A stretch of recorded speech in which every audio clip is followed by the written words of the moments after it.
매우 감사하겠다는 말씀 먼저 드립니다. 유념하겠습니다.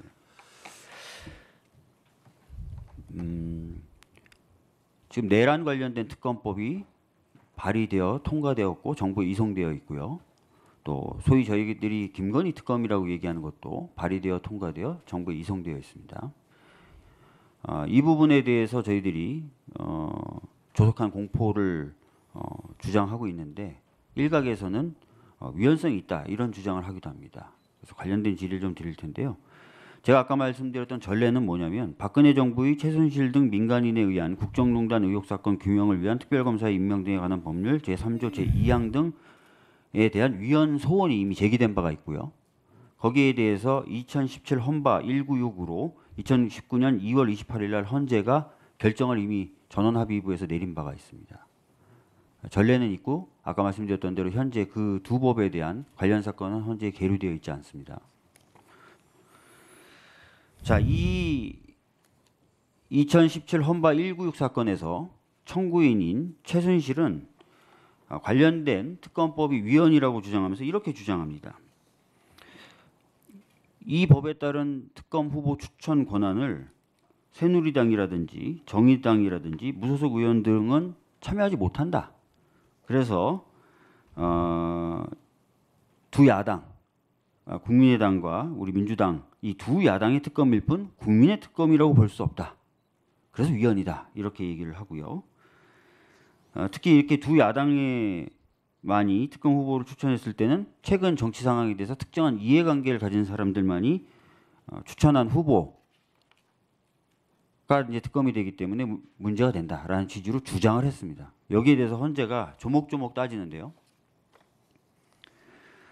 먼저 이 법이 제정된 경과에 대해서 헌재가 판단을 합니다. 뭐라고 판단하냐면 박 전 대통령이 국민에게 사과했다. 그리고 수사에 적극 협조하고 그 결과에 따라 자신도 책임을 지겠다는 취지의 대국민 담화를 발표했다.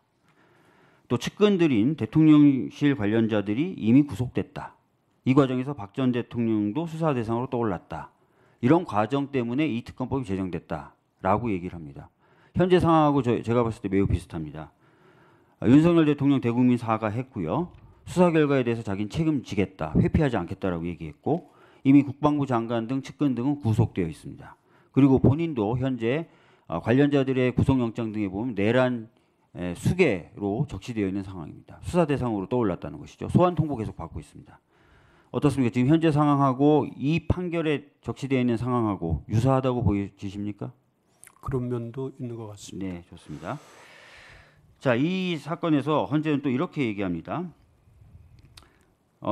이게 의회주의를 위반한 거 아니다. 라고 얘기하면서 뭐라고 얘기하냐면 헌법과 법률이 정한 절차에 따라서 다수결 원리에 의해 입법된 것이기 때문에 의회주의에 반한다고 볼 수 없다라고 되어 있습니다. 어떤 법이 통과될 때 꼭 여야가 합의로 통과시켜야만 국회가 의회주의 원칙을 지키면서 법을 통과시킨 겁니까? 그렇지는 않은 걸로 알고 그렇죠. 있습니다. 국회법에 따른 절차를 준수하고 다수결의 원칙이라고 하는 국회법의 원칙에 위배되지 않게 통과되면 국회가 통과시킨 법으로서 규범력과 강제력을 가지게 되는 것이죠. 그렇게 이해하고 있습니다. 네. 다음 한번 보도록 하겠습니다. 특검 후보 추천 관련돼서 여당이 배제된 부분에 대해서 뭐라고 오히려 헌재는 얘기하냐면 이 사건 법률의 특수성은 현직 대통령이 의혹의 핵심으로 떠올랐다는 데 있다. 자, 대통령과 국회 내 여당 의원이 동일한 정당에 소속됨으로써 정치적 이해관계를 공유하고 있는 정당 정치의 현실을 고려할 때 여당이 특별검사 후보자 추천권을 행사에 참여하는 경우에 추천권자와 이해관계를 같이 할 대상을 수사하고 기소하는 결과가 될 수 있어 오히려 이해상충한다는 취지로 해석을 하고 있습니다. 자, 이런 이해 충돌 상황이 야기되면 특별검사제도 도입 목적을 저해할 우려가 있다는 판단하에 여당은 추천권을 행사하지 않도록 입법자가 정한 것을 두고 심판 대상 조항이 합리성과 정당성을 상실하였다고 보기는 어렵다라고 판단하였습니다. 자, 헌법 원칙에 대해서 묻겠습니다. 이해상충의 의미를 피하기 위해서 저희가 특검을 도입하자라고 주장을 하고 그런 법을 만들 경우에 이 판례에 비춰봤을 때 대통령이나 또는 특히 여당이 추천권을 가지지 못하는 경우 합리성을 잃었다, 위헌이다라고 볼 수 있습니까? 헌재 결정의 취지에 동의하고 있습니다. 동의하시죠? 네. 네.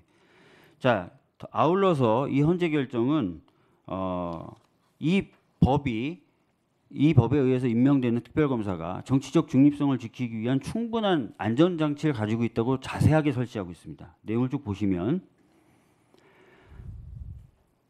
특별검사가 에게 특정한 사유가 있을 경우에 결격이 되도록 하고 있고, 그 다음에 수사 내용에 대해서 공표나 누설 금지 의무를 부과하고 있습니다. 그리고 특별검사가 직무를 벗어난 수사 등을 하는 경우에 수사 대상이 이의 신청을 할 수 있도록 되어 있는 등 여러 가지 또한 안전장치가 덧붙여져 있다라고 추가적으로 설명합니다. 그러면서 아무 문제가 없는 법이다라고 최종 결론을 내립니다. 넘겨주시죠. 지금 제가 거론한 내란 특검, 김건희 특검의 경우에도 당시 헌재가 얘기했던 안전장치를 다 가지고 있습니다. 자, 아까 말씀하셨던 것처럼 이 헌재의 취지는 대통령이 의혹의 핵심일 때 대통령과 이해관계를 같이 하는 여당이 후보를 추천하지 못하도록 하는 것 합헌이다라고 얘기했고, 아울러 추가적인 안전장치가 법에 마련되어 있기 때문에 더욱 문제가 없다고 했는데 그 추가 안전장치에 대해서 이 두 법도 모두 다 갖추고 있습니다.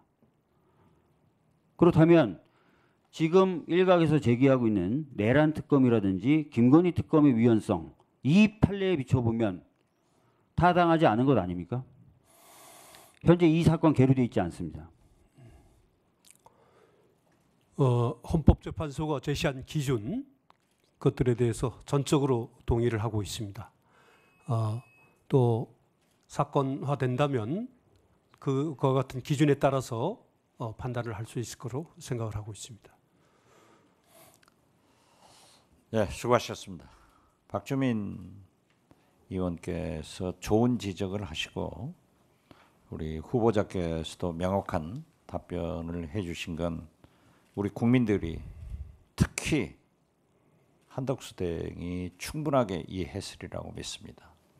한 가지 헌재에서도 합헌 판결을 했지만은 우리 국회에 관례도 있다는 것을 하나 설명드리겠습니다. 제가 원내대표를 3번 한 사람입니다. 이명박 대통령 내곡동 사저, 즉 아들은 땅을 싸게 사고 경호처는 비싸게 사가지고 특검을 하기로 결정을 했습니다. 이때 여당의 원내대표와 민주당의 원내대표인 제가 협상을 했습니다. 어떻게 대통령을 직접 수사하고 가족을 수사하는데 특검을 당신들이 추천할 수 있느냐? 이건 아니지 않느냐? 그래서 그때도 양보를 해서 합의를 해서 제가 이광범 특검을 추천해가지고 임명해서 내곡동 사저 특검이 성공했다는 것도 제가 후보자에게 관례로 설명을 해드립니다. 아시겠죠? 네. 예. 박주민 의원님.